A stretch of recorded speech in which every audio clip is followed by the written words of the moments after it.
Hello everyone and welcome to the 8th episode of season 2 of Iter8, and today we have the one and only Anik Jain with us, and today we'll be covering his story, we'll be diving deep into personal branding, his agency, and obviously how to make money in design space. So hi Anik, how are you? I'm good, Vansh. How are you doing? And first of all, thanks a lot for having me here. Really excited to share my insights. So just wanted to start with the first questions first. The first question is obviously how did you start designing, and like what sparked your interest in this space? Interesting. So I believe I started learning more about art than design. I was really into drawing sketches, making like eye-shaped figures and human figures, doing still life paintings and stuff like that. I used to do that when I was in my school, and I mean that is sort of a roadmap a lot of people take. They get into art and then they sort of get into design because there is quick money in design. It takes time to build up money in art. So believe started with art, and in my 11th and 12th grade we had a subject called art and design, where I really was interested into knowing what is exactly design. Because when you don't really have a knowledge of what is design, you think it's some just doing some graphics on a computer, and but it's more broader than that. It's a lot when you get more deep into it. So I was very interested to know what is there into art and design, and I was really blessed with good faculty members, good teachers. Shweta ma'am was someone who was my mentor throughout in my 11th and 12th grade, and probably the reason why I'm still into design. So Pretty interesting. And like obviously most of us on the audience knows you through your personal brand on Instagram and your lovely reels and your insights on logo designing. So wanna start, how did you get the idea to just start a personal brand? I would say my brother, his name is Naitik. He was the first person in like my friends group and my family group to come on Instagram. He used to post a lot of videos, a lot of content on Instagram of his sketching. So we both were into drawing and sketching. And then I saw that he is getting a lot of, let's say, client work, or he's posting his work on the internet. So a lot of people are getting to know him. And I thought, okay, even I know a lot of these tools. Even I know some bit of designing. So why not I also start my page?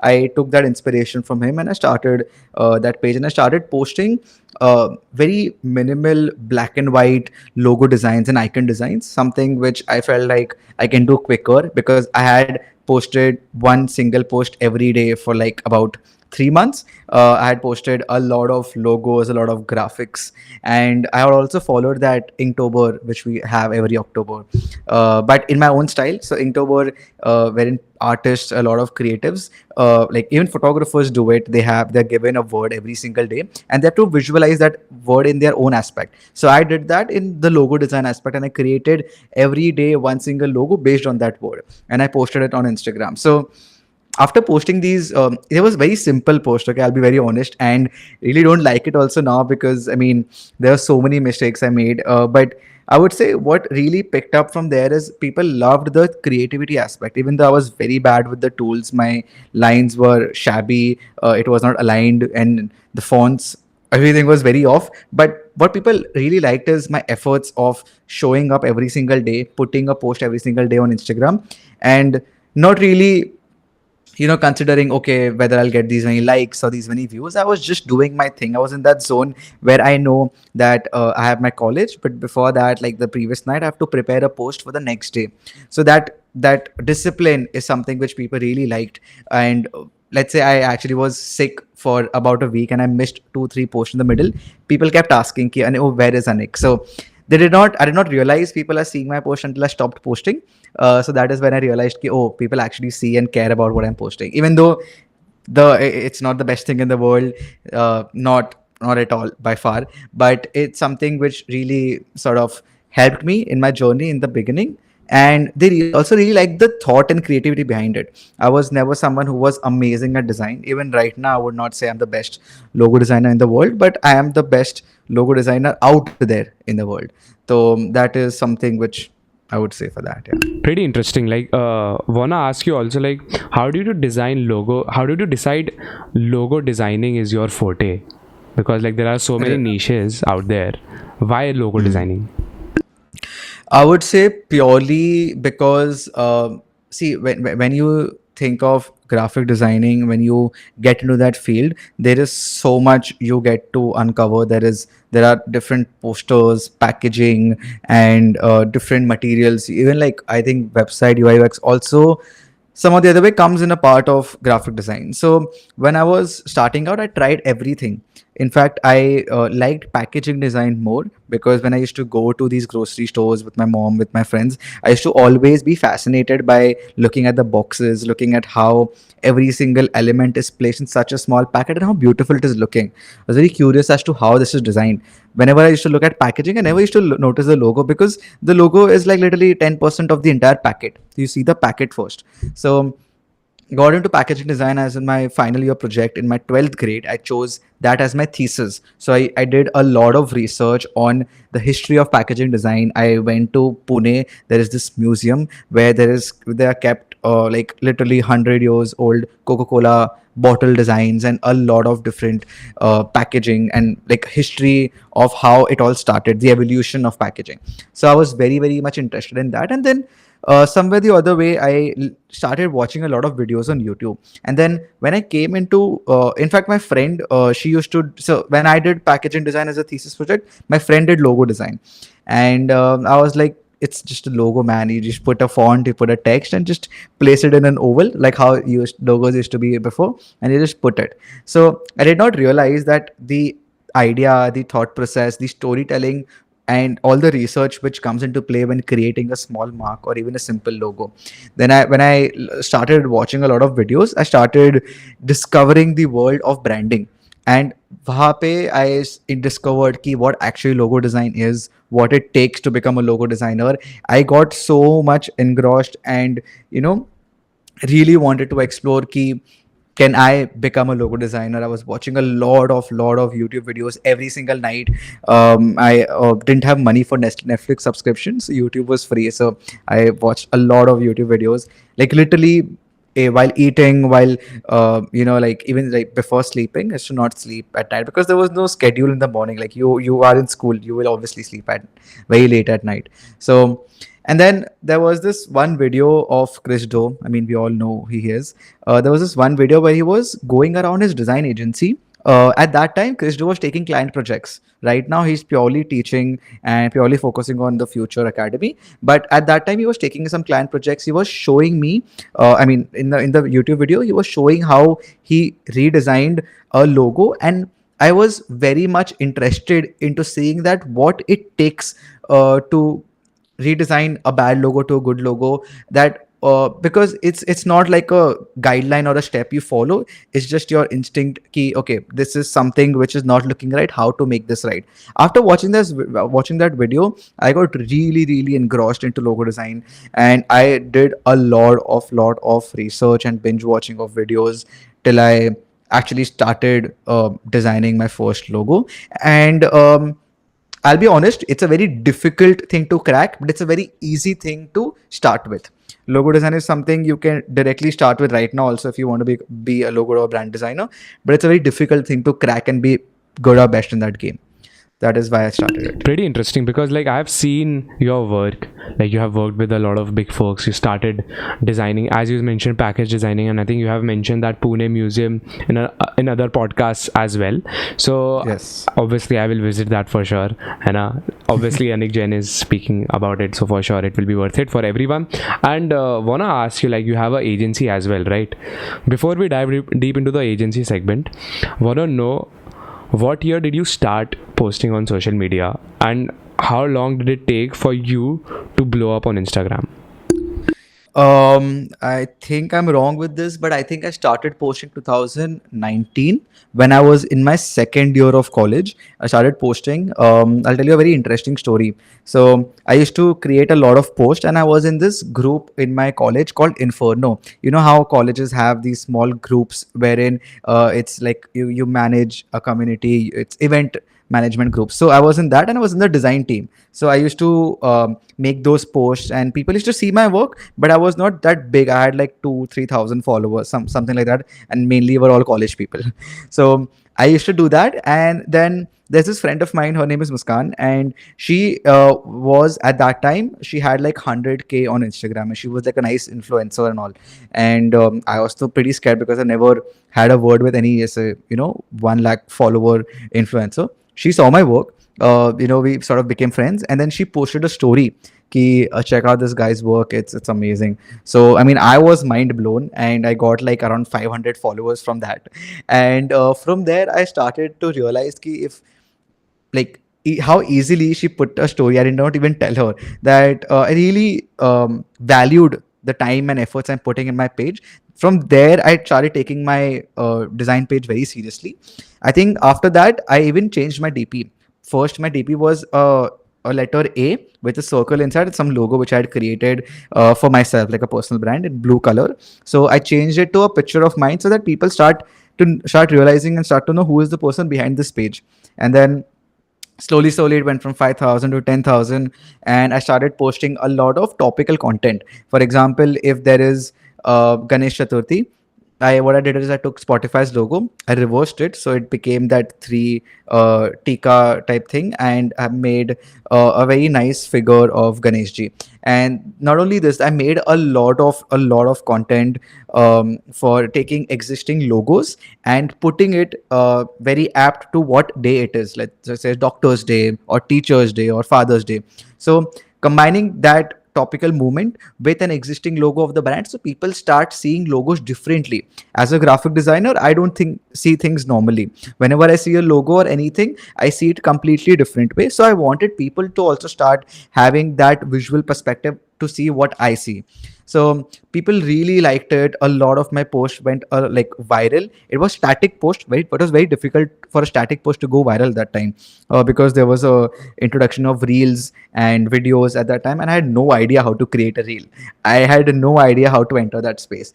And then what happened? The same friend of mine took a video of me in my home. So I created a very nice meme ki graphic designers expectations of the design project and reality. So expectation mein I have opened my book, I'm doing research, working here and there with 2-3 laptops, and in reality I'm sitting on my bed with just scrolling down different font to select. So it was something fun and something we all relate to, and then realized ki relatable content like this really works. So what I am relating as a graphic designer, people will also. So even nowadays, sometimes I here and there I post some funny content which gets a lot of attention because people actually do relate to that. So that happened, and I believe the dad took me to US, like the family.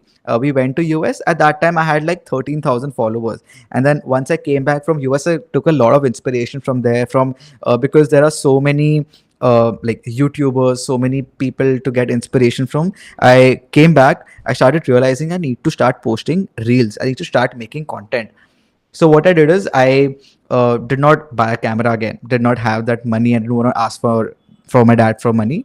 I took my phone which he bought for me, and there's a cinematic mode in the iPhone 13. So usse I started recording from the back camera reels about helping with 5 fonts you can download. These are the hacks and tips of graphic design, and those starting getting a lot of views. So after I came back from US, in about 2-3 weeks I went from 13,000 to 50,000 followers just by posting those reels on a regular basis. Because what happens is, when I posted those tips and tricks, people started saving it or sending it to their friend. So once you save, and at that time save was something like a super like, imagine one save was like 10 likes. So Instagram used to realize that it's a valuable content, so let's push it more. It used to work at that time, now something different works. So after that, what happened is I made one video which went crazy viral, was redesigning packaging from grocery store. I went to a grocery store, I picked up I believe it's a Girnar tea or a peanut butter jar, and I redesigned it, and that blew up. It got around 7 million views on Instagram, and because of that, which reel blew up, because whenever a reel goes viral, we all check out the profile of the person, ki what other content he or she posts. So because of that viral reel, all my content started going viral because people used to look at the reels again and again. So that happened, and I continued the series for 2-3 videos. Again, a lot of engagement, and in about, I would say, 2-3 months I hit 100K the 100K mark, which Okay. is there. Yeah. Which is this year when you hit 100K? No, not this year. So this is 2024, Yeah. right? So Yeah. I hit in 2020, 22. 22. So it took you 3 Yes. years to just start posting. And I think reels also got introduced just after COVID. I think that's the time where Yes. in 2020 end mein jab TikTok got banned in India and stuff. So pretty interesting. So now wanna know, as our podcast theme is all about future and AI stuff related. Just wanna ask you, like, what are your plans for the coming 5 to 6 years, and what should people expect from Anik Jain? Don't expect too much. I would say a very interesting question. I believe, see, I'll be very honest with you. Wherever I go, and some people recognize me from my videos and content, and they believe that, I'm at my peak. They believe ki, okay, we really love your work, what you do, you are my inspiration. And obviously everyone likes attention, so I also like when people do that. But then somewhere in the back of the mind, I think that I have not done enough to deserve that sort of credibility. I have not done it enough to deserve that level of attention.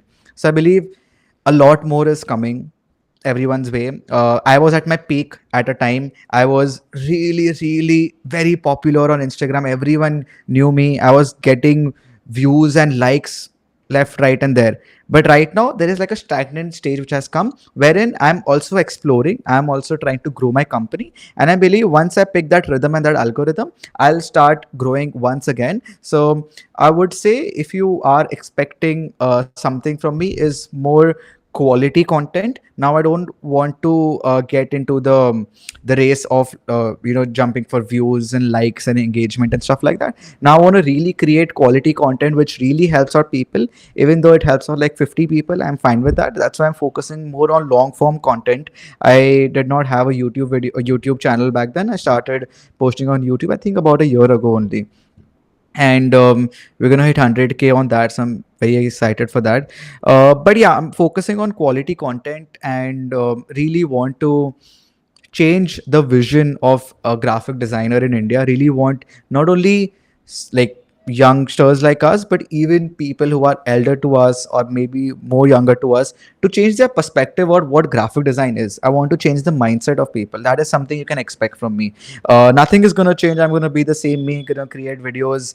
You're going to know the guy who create videos on graphic design. But that is my main goal. If you were to say, what is sort of your vision for that? Pretty interesting to see that, and I'm super excited for that as well, to see the next chapter of Anik Jain. And like just want to ask you, will you recommend to all the audiences that we have today to start posting on social media? Is it worth it? I mean, the reason why I'm here, the reason I'm talking to you in my own design studio, which is a lot of designers' dream. When I took the studio space, a lot of people messaged me that this is their dream. Whenever I post a story in the studio, people message me that this is their dream to have. And sometimes I take it for granted. Sometimes I feel like, oh, it's just a studio. But when I look back at it, I started out with just a Dell laptop and my like half scratched mouse pad. So when you see that, I would say that if I did not post content, I would not have been in this space, talking to you, reaching to so many people. I would not, could not do what I did. Like this year, I took 3 international trips. Not want to brag myself about how much money I'm earning, but I'm just telling you the possibilities anyone in any field can have. Like I mean, if you just search up, this is probably the lowest paying field in this segment. Okay, so if I can do it by just purely posting content and being very disciplined about the work, anyone can do it, and far more better than me also. So that's all I would say. Please start posting content. Is Don't look at it something like it's something you will not realize how important it is. And people are, everyone is becoming an influencer. I don't want to fall into that category. So people get it wrong. Like posting content is not become an influencer. Like I started posting content without my face because I wanted to show my work. My main idea and main goal was showing my creativity. This just happened to be that I started making reels because it got introduced and sort of picked up that engagement. You need to always be open to adapting, and I believe we're going to talk about that in a second about adaptation. Pretty interesting. So like just want to ask you, like there is obviously some dark sides, and like obviously there are some problems that you face while posting content, and these days a lot of people are scared of the hate comments and like stuff that they get, and like controversies happen and stuff. So even like Dzinr mein, like I used to post interview content with people just speaking about design, and one reel blew up and people started hating that person. Like इसको बोल दिया यार ये IRCTC में काम करता है क्या, like people just started roasting that guy. So like how do you deal with that? For the longest time, hate used to always affect me. I remember when I was in Himachal Pradesh, I had went for a trip with my family. I had posted this piece of design, not real, a static post. It was something, again, a marketing topical post. I remember, so there's this app, there's this page called Social Media Dissect. What they do is they post ad copies of copied people. So for example, if you copy an ad from McDonald's and you post it on your brand page, they will post that ki this is the original ad and this is the copied ad. So they do this for brands to, like, for to inform people to stop copying content, stop copying design. So, and a lot of times happen is sometimes you see something, and then when it comes to actual designing, you take inspiration from that unknowingly. You don't realize it from where you're taking inspiration. Right now, if you tell me to open a sketchbook and don't see or look at the internet and draw something, I'm sure what I'm drawing is an accumulation of things I've seen around my life and throughout the internet. So I had posted that picture, and there were a few more posts which they had put on their social media. They had like 100,000 followers. That this is a copied post. Anik Jain has copied this, and I was getting a lot of hate. That was probably my lowest point of the entire journey. People were hating on me. People were putting stories, unfollow this guy. There were like a lot of people don't know about this, but really got a lot of backlash from the community. People started unfollowing me, started hating me. A lot of bad words, obviously, that goes without saying. So that all was happening, and then I realized this is my lowest point. I can't go lower than this. So there's no point about crying about this key. Okay, people are not liking what I'm doing. This is all waste, whatever I did for all these years. And then I realized yeah, there's this one reel I saw, and one quote also I read, that whenever you see a hate comment, okay, just use yourself as a filter and filter out the tone of the person is using.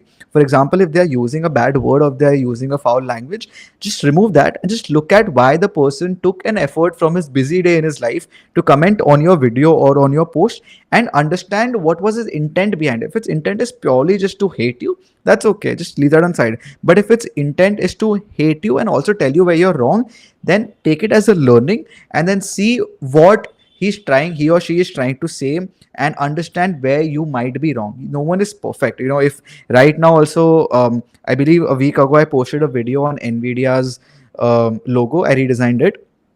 A lot of people commented it looks like Renault's logo is flipped, and that is still okay. There was a lot of hate comments. Like if you go in it, you will be surprised to see there are so many people hating on it also. And I don't delete those comments, because what I believe, it actually helped me also. I also realized, okay, I can be much better. I can improve myself. If it's looking like Renault's logo, maybe I'll act in my research. I'll act in my ability to visualize the logo, and before finalizing it, I should have done it in a better way. So I always filter out the negativity from it, but always take in what the person is trying to convey to me. That is my way to deal with it. Like obviously, like as you mentioned that hate comments पहले affect करते थे and अभी नहीं करते हैं. And I think there's a thing that happens in our mind. A short circuit of self-doubt happens at start. Yeah. So how did you deal with that? I would say, bro, it really used to affect me a lot. Like I used to read every single comment. I still do, and I still reply to it. But whenever I used to get those hate comments, I used to be affected a lot. At a point, it came wherein I stopped caring about it. Okay, I stopped realizing it. One habit which I follow is, whenever I post something, I just don't look at the comments, which is a very bad thing, because Instagram के algorithm में you have to reply to comments to get more engagement. It's a small hack which everyone should know. But I would say how I deal with it is something, just just ignore with it, just move on with your day. Just imagine one thing: if people are hating on you, it means you've made it in life. They are spending 5 seconds, 10 seconds in their day to reply on your comment. And I also believe, see, a lot of times I use it at my advantage. So whenever Eid happens, I make a post on Eid, and so many Hindus comment and hate on it when I make a Hindu post. So many, I'm not giving any, like, and not being biased for anything, but every religion, every person has their own way of looking at things. People make, and it works for me because it improves my engagement. So I janbujke make a controversial posts sometimes, not too controversial, a bit of controversy I make, and then people start commenting on it. There was literally a time where there were 100 comments just by two people. They were just replying, and they were talking to each other and fighting with each other. And I was like, cool, it works for me. I mean, Instagram probably thinks that something interesting in the post. So, and of course, it got really like around 25,000 likes for a static post, which is not bad So for that, I really, outsmarted the haters for that. I mean, if you are hating on me, if you're commenting on me, it's gonna help me only improve my engagement. So please do more. So that's what I would say. Pretty interesting. Like, obviously, I agree with your point that people are just taking out time of their precious hours and just commenting on your post and वो level Yeah. achieve कर लिया. तो I think people, obviously there is jealousy and stuff as well, and let's not get into that because that's a separate topic.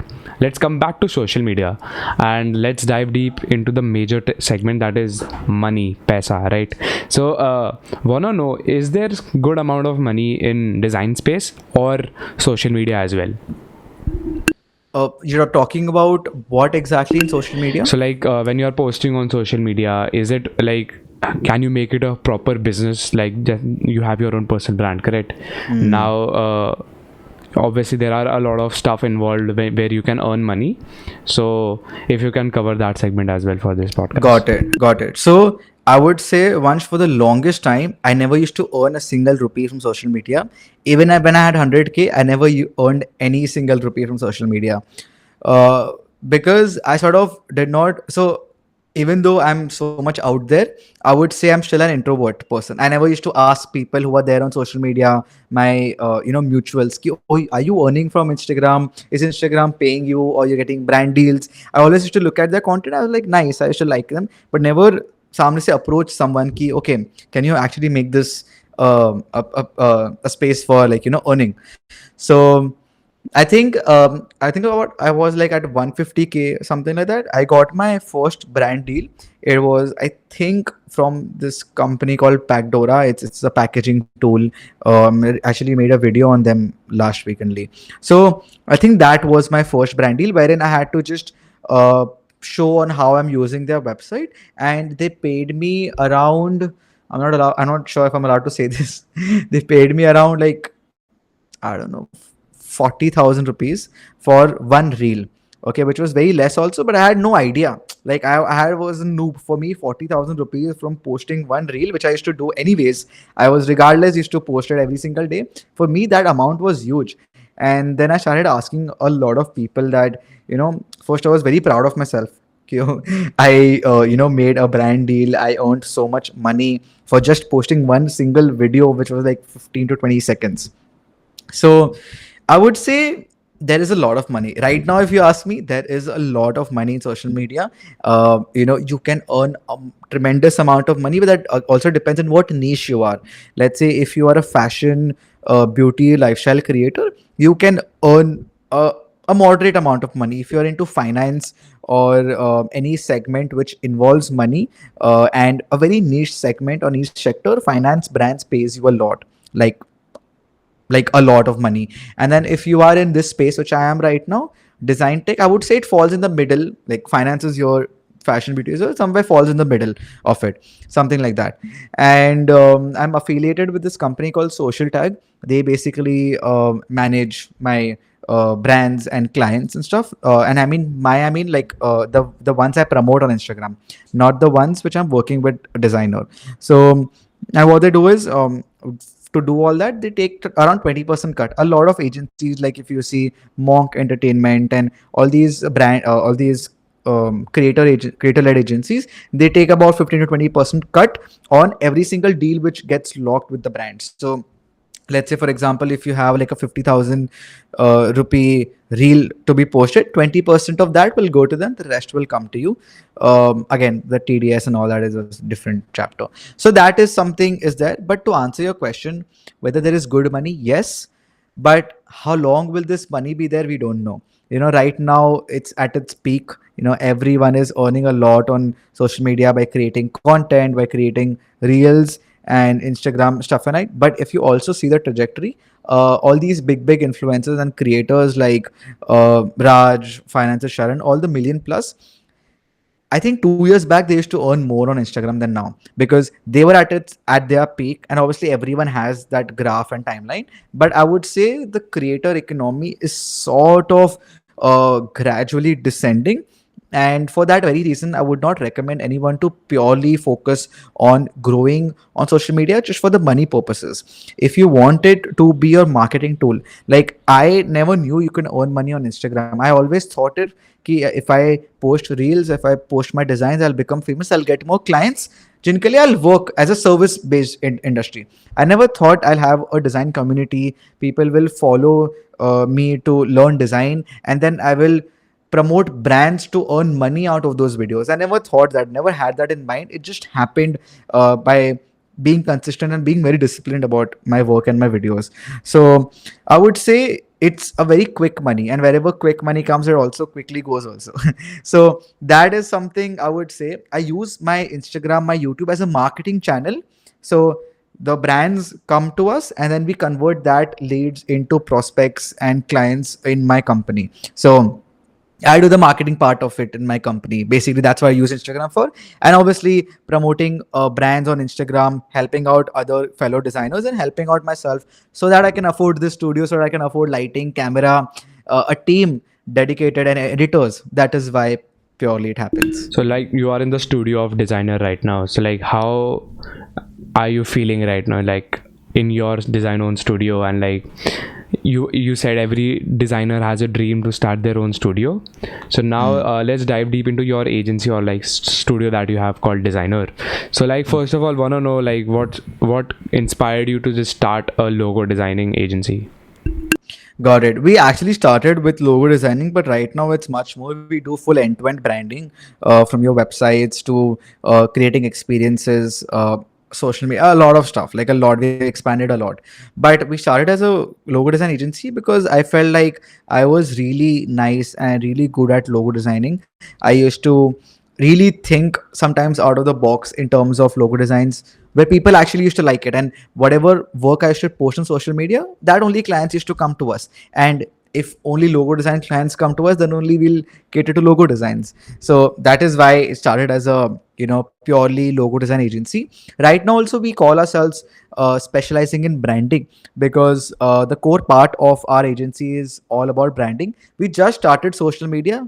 For 2 years we did not have social media. We really wanted to focus on social media. Is a pain, okay? It is really very hectic. It really, I mean, if you don't have a nice and a strong team and people to take over to it, it's gonna be really monotonous to you. And especially when you are not just doing one thing, you're doing 10 different things, so you don't have so much time to focus on other people's brand. You have your own brand to cater to. So we started as a like logo design agency, and you asked me this question: how do you feel sitting in this design studio? If you asked me this question 2 years ago, I would have been so excited to answer this. I'll tell you one thing: I'm very grateful. Okay, I'm very happy, very grateful I have this space.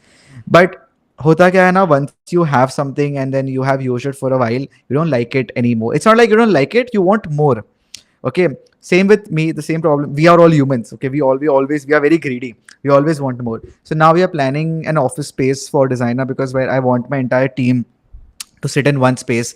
Parth, who is the manager, I want him. He lives in Surat. I want him to come to Bombay and work here, live here. So it's nice. I'm really happy with this space. But again, I want more. I want a bigger space, not for myself, but for the entire team, where I can have this cabin again, where I can record videos, look over what the work is being done, enjoy with the team. And, we are also like recently going to start hiring. I think this week only we're going to roll out a lot of applications. We are always hiring new talents and creative minds.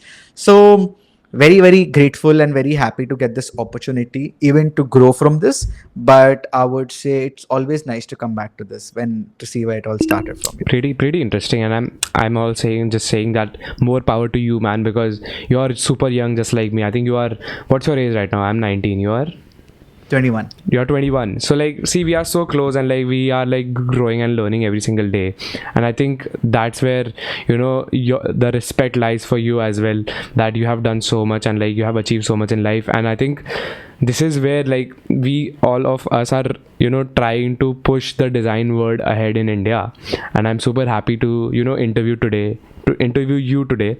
And now a very interesting topic I want to start, pretty small itself. So wanna believe that, do you believe in mindset?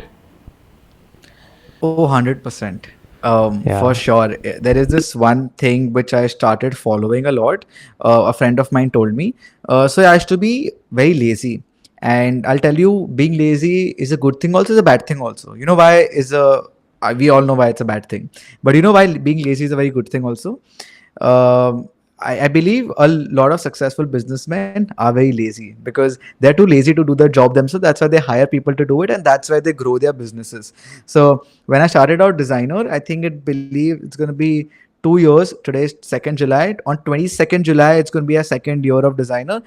And thanks, I counted as when I hired our first intern, because his name is Pankaj. He's still with us.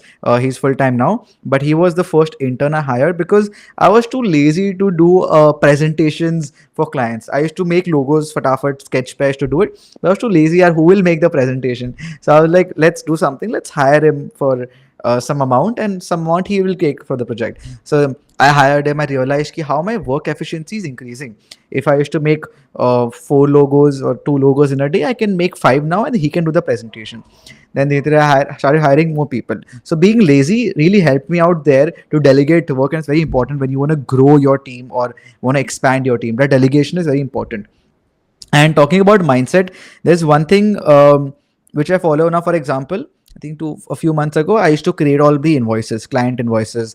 I used to reply to the emails. I used to, because when you're starting out, you have to do everything yourself.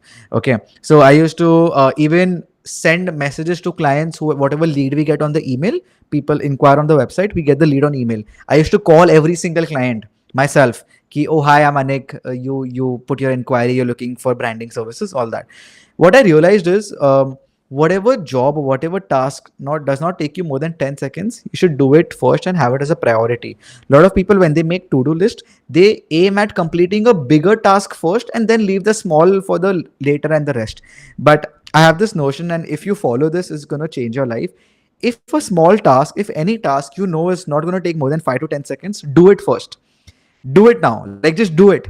Creating invoices also, just do it, and don't wait for it ki, oh, छोटा सा काम है, invoice ही तो बनाना है, I'll do it later, शाम को when I have free, while doing lunch. No.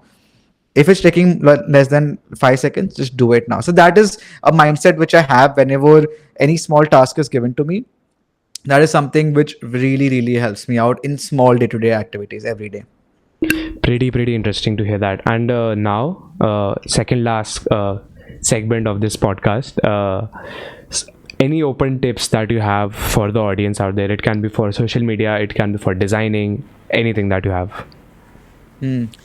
I would say one thing, that it all looks nice and all, creating content, working with big brands, but it really does not come without sacrifices. If you are someone who loves to just chill in life, if you are someone who really has a lot of friends, not saying that having a lot of friends is a bad thing. Having good friend circle can really take you a long way. But I would say, in my own journey, I sacrificed a lot. And it's not, see, I'm very blessed with having a nice family, having a dad who to take care of all of us. So I'm really blessed with that, not complaining anything about that. But in my own journey, I really made a lot of sacrifices. In my college, I used to eat alone in the canteen, had no friends because no one really wanted to hang out with me, because whenever people used to talk to me, I always used to talk about design. And लोग इतना bore हो जाते थे मेरे से बात करके, no one really likes to hang out with me. Whenever I was in the breaks in between, people always used to form groups and just talk about random stuff. At that time, I used to be the person opening my laptop and working on the next design for the client. So I was a very boring person. I am a very boring person. If you meet me, if you hang out with me, I'll do is I'll talk about design all the time, because that is something where I'm very obsessed with, and that obsession has brought me here. So if you are obsessed with something, then only come into this space, then only do it, because you'll realize how much it takes. It looks very easy, it is very glamorous. Oh, I'm going to Japan to meet a client. Oh, I'm doing this, that. It's very glamorous. But when it comes to ground level, when once you see the reality of how I reached there, or what I'm again doing even after coming back from there, it's something you are not ready for, and not everyone knows. That's why I always try to not only post good things on social media, ki, oh, I'm doing this, going there, earning so much. I also try to post the setbacks, ki, okay, I'm working these many hours a day, I had this failure, I lost this much, and I made this mistake. So that is a commitment. If you are willing to give, definitely go for it. If you are obsessed with something, definitely go for it. That is all I have to say for that. Pretty interesting, and I think I relate with you 100% because I think you were 19 years old as well when you started your design agency, and you were pretty younger when you started your personal brand. And it's really nice to see that you are taking both hand in hand, because obviously what if the next day social media and like Mark Zuckerberg decide, yo, psych, let's close Instagram, and what will happen then? So pretty interesting. Now just want to ask you if you have any tips, because a lot of people just keep on asking कि यार मेरे को clients चाहिए. Any tips on the client side? Yes, definitely. I get that question a lot. I would say one thing is, keep your ego aside and design for free.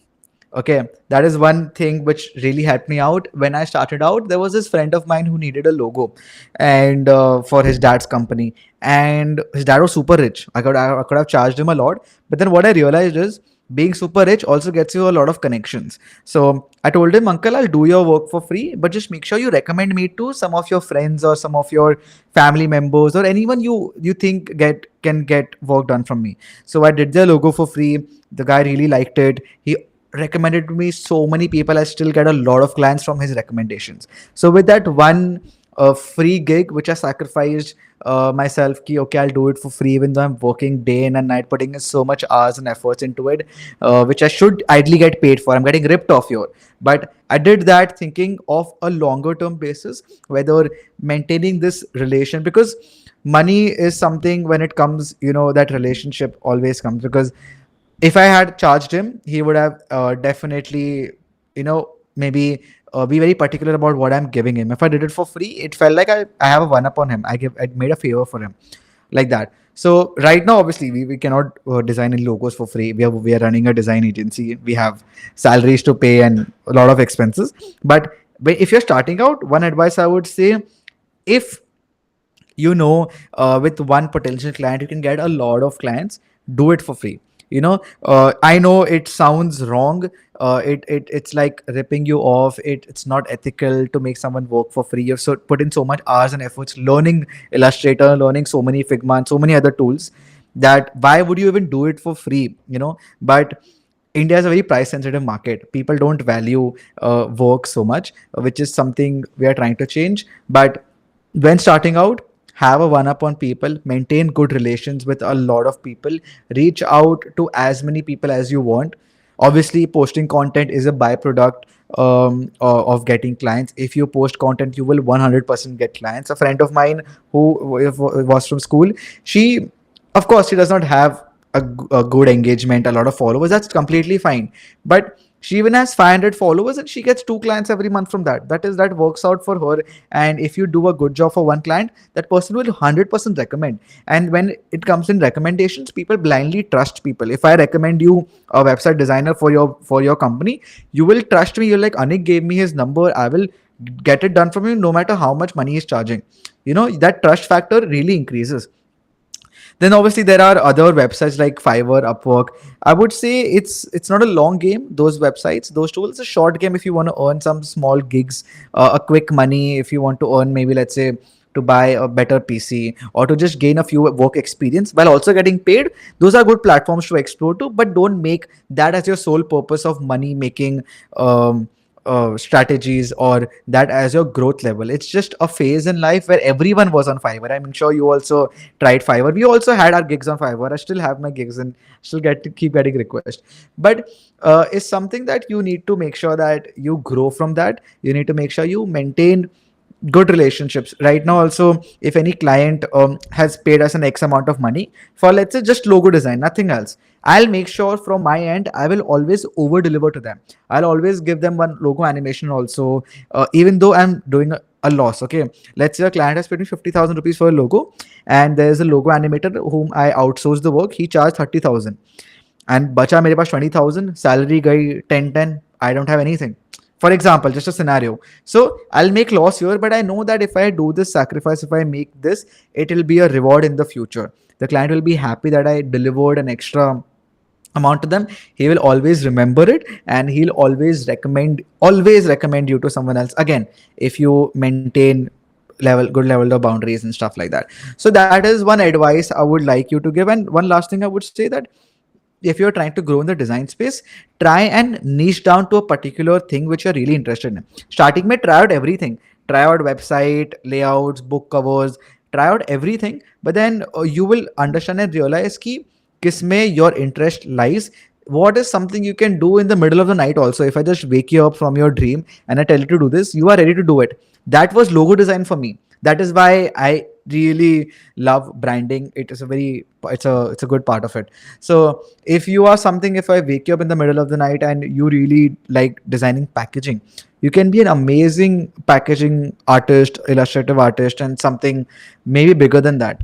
So yeah, I mean, those are the few tips here and there I would like to especially give the community. Wow, just super happy with all the tips that you have given. I think I also started like very cheap when I was getting into the design segment and like I was just doing it for the sake of learning. And now I want to ask you a very interesting question, like what do you hope to leave as your legacy in design and how do you want to be remembered? Like what keeps you going and what do you want to achieve? Like end goal of the life. Yeah. So whenever my college is in BKC, okay, and I live in like Kandivali, Malad. So whenever I go from that, I take a train. वहाँ से I take a rickshaw or a cab, and then whenever I go to college, there is this huge building, glass building, which has the Citibank logo. Whenever I look at that Citibank logo, I always remember of Paula Scher. That is the designer. Even though she has a big team, she is the person always comes in my mind because she is the one who designed the Citibank logo. And there's a very interesting story also, how she designed that $1.5 million logo. I want to leave that legacy. I want to design a multi-million billion dollar company's logo, be it a bank, be it an airline. It's my dream to be working for an entire airline branding. Imagine what you did on your iPad or a computer is there on every single seat of an airplane. You're going to see it in sky. It's going to go to different countries. Your design, what you do is going to travel everywhere for you. So that is my dream and my goal. Obviously, agency also is there. I don't want to be the only person getting all the credit. I want to take my team up with me. So, but yes, that is a legacy that 10, 20 years down the line, there'll be the same one guy, graphic designer, going to college and he'll see a Citibank, he'll see a bank slogan, and he's like, oh, Anik Jain designed this. So that is my motivation. Super interesting and like super blown away by the whole idea. And just again, I hope that you will achieve it, and obviously you are on a perfect track for achieving it. Now a very interesting segment, the rapid fire. So just answer whatever you have in your mind very quick. Okay. So what is your go-to design tool which you cannot live without? Illustrator has to be. Obviously. And like, what's your favorite design book or a blog, anything? How to by Michael Bay wrote. It's literally right on my desk right here. Wow. How to It's a buy? very good book. How to by Michael Bay wrote. Wow. Okay. And you also mentioned it again, but I won't ask you that. But I think the dream project is the airline or the bank logo. So I got that answer. And last question: what one thing about AI that excites you the most?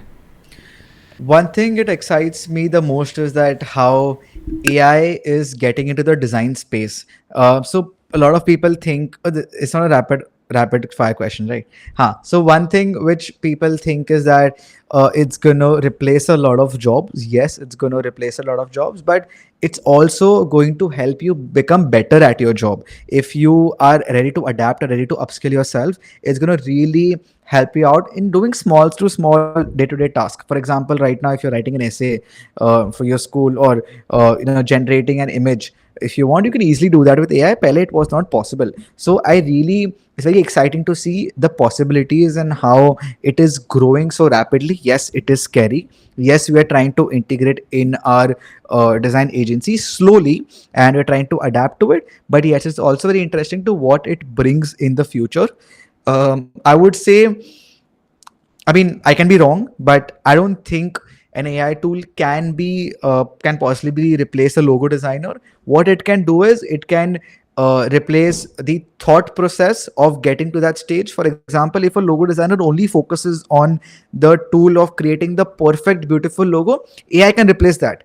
But if a logo designer knows storytelling, knows how to do research, knows how to do understanding brand using those AI tools, then that person can take that as an advantage for themselves and for the client, upskilling themselves and selling them the services all in one single thing. Yeah. So very scary, but very interesting, and people have to be ready to adapt. That's the only way out of 100%. this. And I think you mentioned that adapt wala segment earlier as well. And Yes. we wanted to cover that in the podcast, but obviously, guys, don't worry. This was the episode, and I will obviously call Anik Jain in our server as well, where 8,000 folks are already waiting, and they're all like growing every single day. So thank you so much, Anik, for actually doing this with me, and huge respect for whatever you're doing, and you have designer support always. So let me know whenever you are interested to reflect back on the community. Obviously the community is here to help you. And thank you so much, guys, for watching this podcast, and I think you hopefully you gained something out of it. I tried my best to find the best questions for Anik, and so that you can figure out if social media or like designing is your space. And we covered Anik's story. So yeah, thank you so much, Anik, for doing this with me. Bye bye. Thank